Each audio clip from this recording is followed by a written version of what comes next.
powerful accessories, and deadly self-seriousness. Return some Ordor to Mordor once again as Fantasy Batman. And take another giant steaming dump on the lore of the rings. Middle-earth, Shadow of War.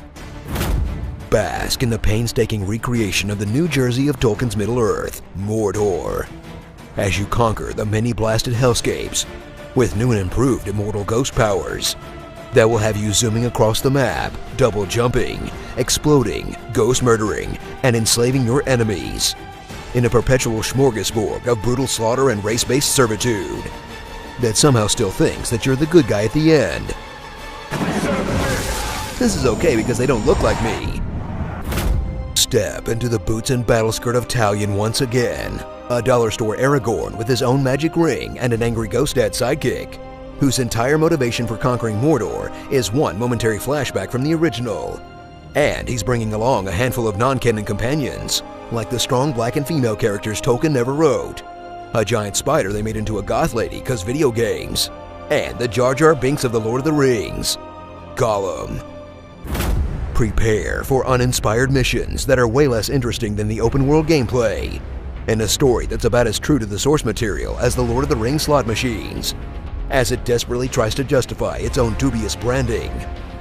When really this would make a lot more sense if it was Game of Thrones and all the orc captains you beheaded were Freys and Lannisters. Get on that, WB. Slice into the new chunks of gameplay in this sequel, if you consider an ass pile of new menus and interfaces gameplay. From an elaborate skill tree with upgrades for every ability, to armor and weapons with their own individual quests, socketed with gems that have their own upgrade system, and extremely detailed lists of orc strengths and weaknesses that you can examine to plan your attacks and defenses in such depth that you won't even realize you've spent the last half hour not playing the video game.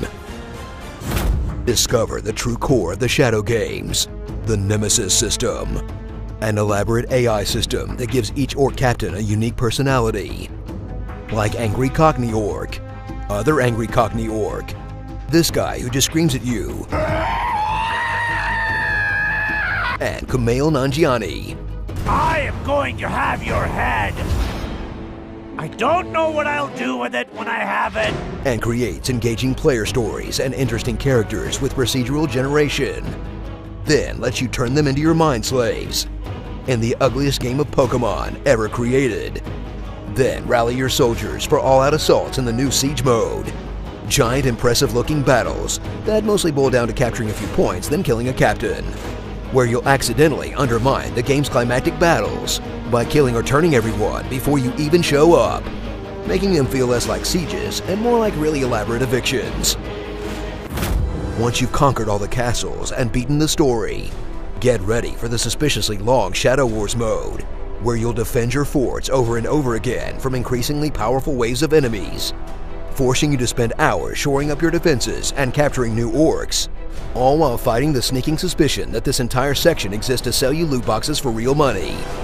Or until you do the same thing and just quit and watch the ending on YouTube. So whip out your spooky ghost bow and get ready to brutalize some lesser races in an open-world colonial simulator that's pretty solid until it wears out its welcome and tries to turn your twin loves for fantasy and guilt-free murder into a machine that prints American dollars. Joke's on you, WB. I'm just gonna grind for 200 hours instead. Haha, I win. I'm the winner.